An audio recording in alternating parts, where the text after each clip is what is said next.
If you discovered your ex who abandoned you was now homeless with children, would you help them or walk away?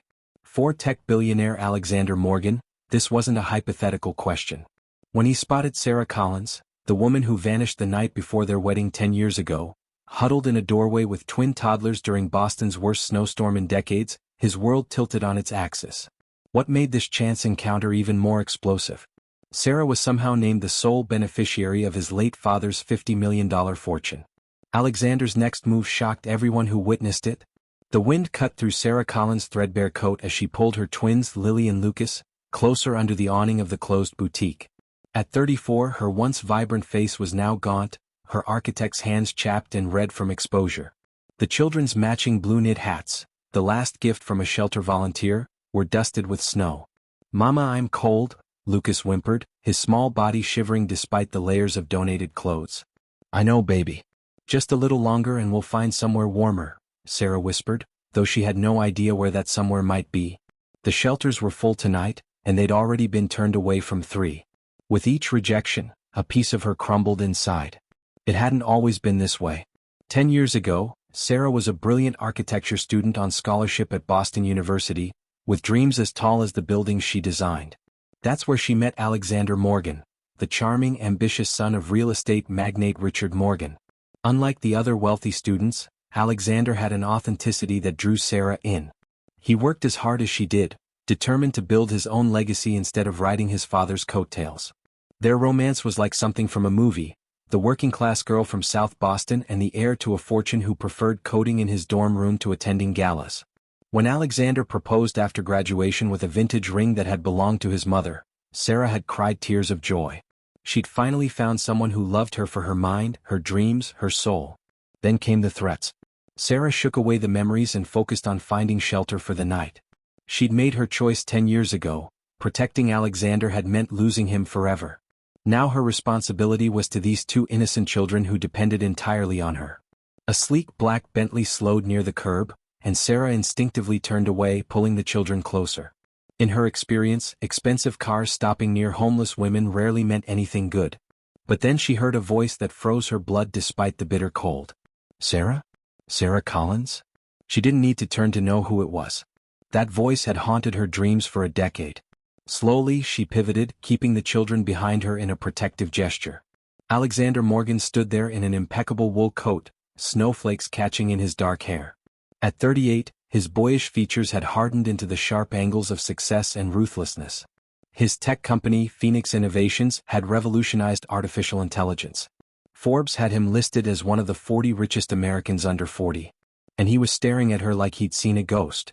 For 10 years, he'd imagined what he'd say if he ever saw her again. Now, as their eyes met for the first time in a decade, would it be mercy or revenge that would win? "It is you," he said, his voice cutting through the howling wind. His gaze dropped to the children huddled behind her legs. "Are these my children?" Sarah said firmly, chin raised despite her circumstances. "Lily and Lucas. They're 4. Alexander's jaw tightened as he did the math. "We need to talk. Now." Sarah straightened her spine. "I have nothing to say to you, Alexander. How about this? My father died 3 months ago. Somehow you're the main beneficiary of his will. $50 million that should be mine." His words carried no emotion, just cold fact. Sarah's knees nearly buckled. "What? That's impossible. I barely knew your father." Alexander's laugh was harsh. "That's not what his will suggests." He glanced at the twins, whose lips were turning slightly blue from the cold. Something flickered in his eyes, perhaps a memory of the man he once was. "Look, it's 15 degrees and dropping. You and the kids can freeze out here while maintaining your dignity, or you can come to my house and we can figure this out like adults." Sarah hesitated. Lucas's cough had been getting worse and Lily hadn't eaten since morning. Pride wouldn't keep her children warm tonight. "What's the catch?" she asked. "Stay in my guest house until we sort this out. Explain your relationship with my father. If you can convince me there's a legitimate reason he left you his fortune, I won't contest the will."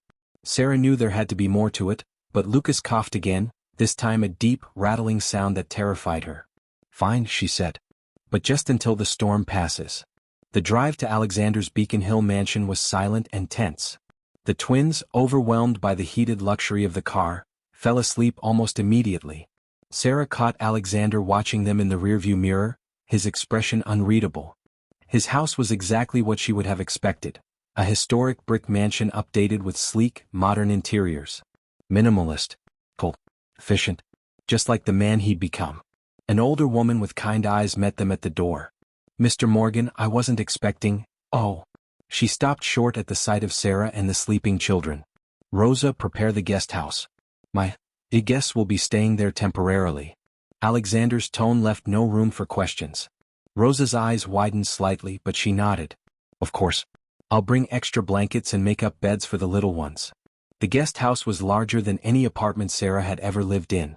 Floor-to-ceiling windows overlooked snow-covered gardens now illuminated by landscape lighting. The twins woke as she carried them inside, their eyes wide at the sudden shift from street corner to luxury. "Is this a hotel, Mama?" Lily asked, touching the plush sofa with reverence. "No, sweetie. It's—" Sarah paused, unsure how to explain. "It belongs to an old friend of your mother's," Alexander supplied from the doorway, his expression still guarded. "You'll be safe here tonight. Rosa will bring you food and anything else you need." With that, he turned and walked away, leaving Sarah standing in borrowed luxury, wondering what exactly she'd agreed to. What would you do in Alexander's position? Help the woman who broke your heart, or send her back to the streets despite the innocent children? Over the next few days, Sarah and the twins settled into an uneasy routine in the guest house. True to his word, Alexander kept his distance, communicating primarily through Rosa, who seemed to have appointed herself the family's guardian angel. The housekeeper brought extra food, children's books, and even small toys, all while casting disapproving glances toward the main house. Meanwhile, Alexander was conducting his own investigation. The private detective he hired reported back daily, piecing together Sarah's lost decade. The facts were troubling. No credit history for several years, followed by a brief marriage that ended abruptly, then sporadic minimum-wage jobs and eventually homelessness. Nothing that explained a $50 million inheritance. At night, after his work was done, Alexander would sit in his study and watch the security feeds from the guest house. He told himself it was necessary. He needed to know if Sarah was using drugs or exhibiting behaviors that would explain his father's bizarre decision. But what he saw instead was a devoted mother reading to her children, teaching them to count with games, singing them to sleep. One night, he watched as Sarah sat alone after the twins were asleep, silently mending their clothes with supplies Rosa had provided, tears streaming down her face. Something about that moment, her solitary struggle, her dignity even in despair, struck a chord deep within him. Who was this woman?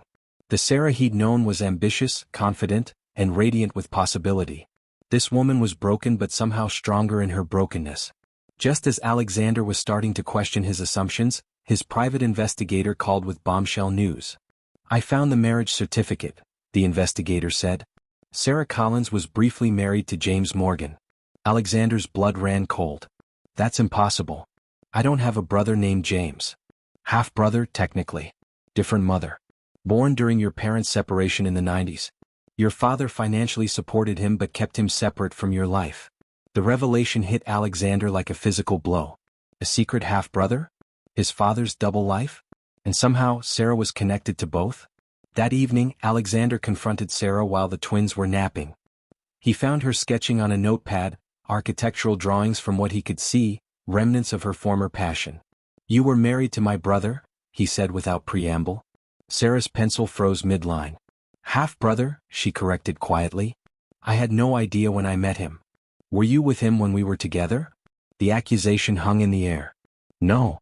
Sarah's eyes flashed with genuine horror. "I would never have done that to you." "Then explain to me how you went from being my fiancée to my brother's wife." Sarah set down her pencil and took a deep breath.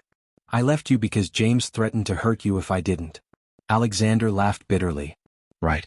So instead of telling me about these threats, you abandoned me the night before our wedding and ran off with my brother? Do you know how insane that sounds? He showed up at my apartment the night before the wedding. He knew everything about you, your routines, your allergies, the security code to your apartment. He showed me pictures he'd taken of you without your knowledge." Sarah's voice trembled. "He said he'd been watching you for years, that he deserved everything you had. And you believed him? He had a gun, Alexander. He said if I didn't leave you and go with him, he'd make sure you never made it to the altar." Tears filled her eyes. "I loved you too much to risk your life." Alexander paced the room, struggling to process her story. It seemed fantastical, Yet it aligned with the information his investigator had uncovered. Why didn't you go to the police? James had connections. He made it very clear that if I involved authorities, you'd pay the price. Sarah wiped away a tear. After we married, I discovered who he really was. By then, I was pregnant and trapped. Alexander stopped pacing. The twins? Are they? Sarah met his gaze steadily. I don't know. They could be yours from our last night together, or they could be his. James never let me get a DNA test. He didn't care, he just saw them as pawns. The possibility that he might be looking at his own children shook Alexander to his core. He studied Sarah's face for any sign of manipulation or deception, but saw only exhausted honesty. I'll need a DNA test, he said finally. Fine, Sarah agreed. But answer me this, if they are yours, what then? You've built walls so high, is there even room for them in your life? Before Alexander could respond, his phone rang. The caller ID showed his company's security team. He answered, listened for a moment, then paled. I have to go, he said abruptly. There's been a security breach at the company. We're under cyber attack. As he rushed out, Alexander missed the flash of fear that crossed Sarah's face, a look that suggested she knew exactly who might be behind such an attack. Have you ever wondered if someone from your past was actually protecting you when you thought they betrayed you? What would you do if you discovered the truth 10 years too late? For 3 days, Alexander fought to save his company from digital destruction. Someone had penetrated Phoenix Innovation's most secure servers, targeting proprietary AI algorithms worth billions. The attack was sophisticated and personal, suggesting intimate knowledge of the company's security protocols. While Alexander worked remotely from his home office, he noticed his business partner Victor paying unusual attention to the guest house. Victor had known Sarah in college too, they'd all been friends. But something about his concerned inquiries struck Alexander as off-key. She looks like she's been through hell, Victor commented, watching through the window as Sarah played with the twins in the snow-covered garden. Hard to believe that's the same girl who was going to conquer the architectural world. People change, Alexander replied absently, focused on his laptop screen. Those kids, Victor continued. They look like you, don't you think? Something about the eyes. Alexander glanced up sharply. He hadn't shared his suspicions about the twins' paternity with anyone. You think so? Victor backpedaled quickly. Just an observation. Kids that age all kind of look alike. That night, unable to sleep, Alexander reviewed the security footage of the guest house and noticed Sarah making a series of late-night phone calls when she thought no one was watching. The cameras didn't record audio, but her body language suggested urgency, fear. His suspicions grew, but so did his confusion. If Sarah was involved in the cyber attack, why target him now? And if she wasn't, who was she so afraid of? The next morning, a snowplow finally cleared the driveway, making it possible to leave the property for the first time in days. Alexander arranged for a nurse to come discreetly to the guest house for the DNA tests, then left for an emergency board meeting downtown. He returned to find chaos. The guest house door stood open despite the cold. Inside, furniture was overturned, and Rosa was frantically calling the police. They're gone, Mr. Morgan, she cried. Someone took Miss Collins and the children. Alexander's blood ran cold. What happened? Mr. Victor came by. I heard shouting, then a man I didn't recognize entered the house. By the time I got here, they were forcing Miss Collins and the children into a car. A man you didn't recognize? What did he look like? Rosa described someone who could only be James, the half-brother Alexander had never met but whose shadow had apparently loomed over his life for years. Before the police arrived, Alexander's phone chimed with an email. The DNA test results, processed on an emergency basis, had come back. He opened the attachment with shaking hands. Probability of paternity, 99.98%. The twins were his children. Alexander's world tilted on its axis once again. In the space of a week, he discovered that the woman who abandoned him had actually been protecting him, that he had a vengeful half-brother he'd never met, and that he was the father of 4-year-old twins who were now in danger. As he tried to process this information, another email arrived, this one from an unknown sender. The message contained only an address and 3 words, Lake House. Hurry. Alexander recognized the address instantly, his father's remote property on Lake Winnipesaukee in New Hampshire. The pieces clicked into place with terrifying clarity. Victor must have been working with James all along. The cyber attack was a distraction, orchestrated while they planned to take Sarah and the children. Without waiting for the police, Alexander grabbed his keys and a gun he kept locked in his safe. As he sped north out of Boston, His mind raced with questions. Why had his father left his fortune to Sarah? What had happened between them? And most urgently, would he reach his newfound family in time? 2 hours later, Alexander approached the lake house with caution. Through the windows he could see figures moving inside. He circled to the back, where a small door led to the boathouse, a secret entrance his father had shown him as a child. Inside the main house he could hear raised voices. Crawling through the hallway, he finally reached a position where he could see into the great room. The scene froze his blood. Sarah sat on the sofa, arms protectively around the twins who clung to her in terror. Standing over them was Victor and a man who could only be James. The family resemblance was unmistakable, though his features were harder, crueler than Alexander's. "Just sign the papers, Sarah," James was saying. "Transfer rights to the inheritance to me and this can all be over." "I don't understand any of this," Sarah replied, her voice shaking but determined. "I never asked for Richard's money. I didn't even know he'd died until Alexander told me." Victor laughed coldly. Richard Morgan developed quite the conscience in his final years. Helping his son's abandoned fiancée, discovering his grandchildren. Very touching. Too bad Alexander will never know the truth. Alexander had heard enough. He stepped into the room, gun raised. "I know enough." The shock on their faces would have been comical under different circumstances. James recovered first, his surprise morphing into a sneer. "The prodigal son arrives. Come to save your leftovers?" "Step away from my family," Alexander said, his voice deadly calm. James laughed. "Your family? She left you at the altar, brother? And these brats? Who knows who their father really is?" "I do," Alexander replied. "The DNA test results came back. They're mine." The news seemed to enrage James further. He pulled out his own gun, pointing it at the twins. "Doesn't matter. Once you're all gone, the inheritance reverts to next of kin. That would be me." "You can have the money," Alexander said, taking a step forward. "All of it. Just let them go." Sarah's eyes widened at his words. This was not the cold, calculating businessman who had reluctantly taken them in days ago. This was the Alexander she had fallen in love with, the man who valued people above possessions. "It's not just about the money anymore," Victor interjected. "Your company's AI research, James and I want that too. Full transfer of ownership." Alexander nodded slowly. "There's paperwork in my car. I'll sign whatever you want." As Alexander moved toward the door, supposedly to retrieve documents, James grew suspicious. "Victor, check outside." The moment Victor turned, Alexander lunged, tackling James. The gun discharged in the struggle, the bullet splintering wood inches from where the twins huddled with Sarah. Victor rushed back, pulling his own weapon, but Sarah, seeing an opening, grabbed a heavy crystal vase and smashed it over his head.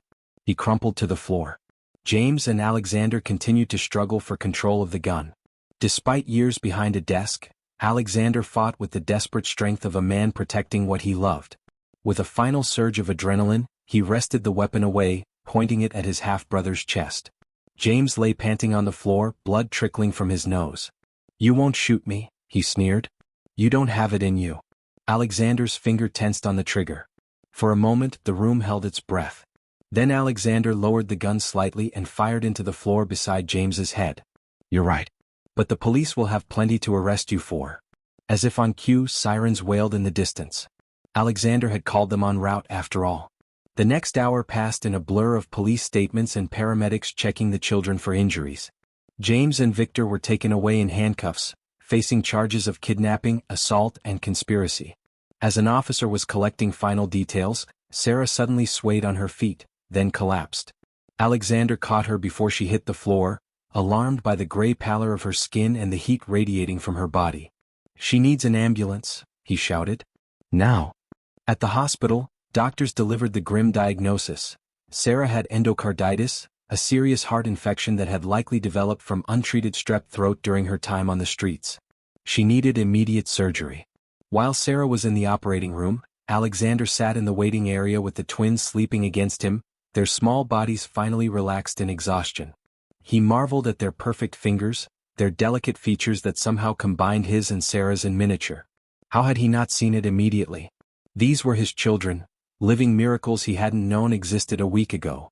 Rosa arrived with comfort items for the twins, soft blankets, stuffed animals, their favorite book Sarah had mentioned. "I always suspected," the housekeeper said softly, watching the children sleep. "They have your stubborn chin." Alexander smiled weakly. I've missed everything. Their first words, first steps. But you're here now, Rosa reminded him. That's what matters. While waiting for news of Sarah's surgery, Alexander finally opened the letter from his father that had accompanied the will, a letter he'd been too angry to read when first informed of the inheritance. Alexander, by now you know I've left the bulk of my estate to Sarah Collins. What you don't know is why. 3 years ago, I discovered your half-brother James had trapped Sarah in an abusive marriage. When I confronted him, he revealed the truth, that he had threatened your life to force Sarah to leave you. I'm ashamed to say I didn't believe him until I saw the bruises on Sarah myself. I helped her escape with the children, your children, Alexander. I arranged safe houses, new identities. But James always found them. When I became ill and knew my time was short, I made Sarah the beneficiary of my estate to ensure she and the twins would always have protection. She didn't want to involve you, convinced James would make good on his threats.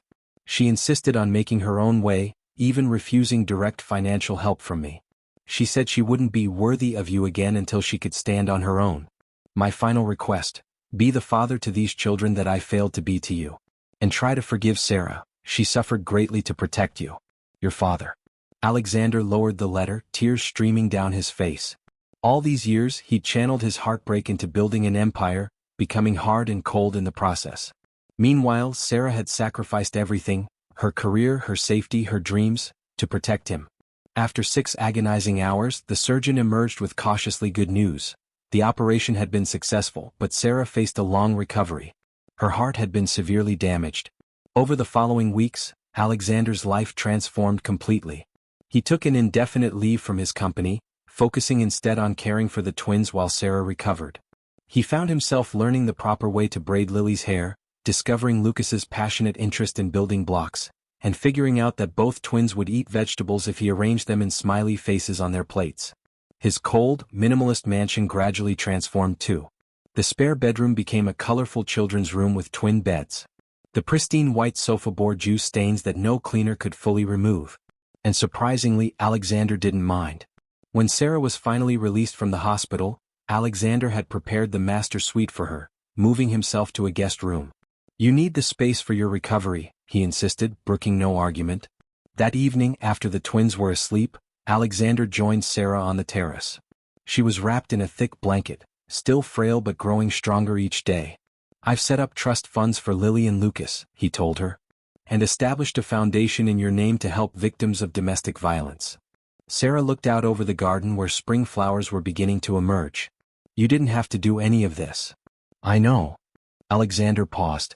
I built an empire to fill the hole you left. But those children, our children, filled it in an instant. I left to save you, Sarah said softly. And I'd do it again. But I dreamed every day of the life we could have had. Alexander knelt beside her chair, taking her hand, the first time he'd touched her since that night in the lake house. Perhaps it's not too late to find out what that life could still be. Sarah's eyes filled with tears. We're different people now. You don't even know me anymore. I'd like to, he replied simply. If you'll let me. 6 months later, on a warm autumn day, Alexander watched from the doorway as Sarah sat on the floor with the twins, teaching them to build complex structures with blocks. Her health had improved dramatically, and with it, her natural vibrancy had returned. She'd started a small architectural consultation business from home, working part-time while she continued to rebuild her strength and her life.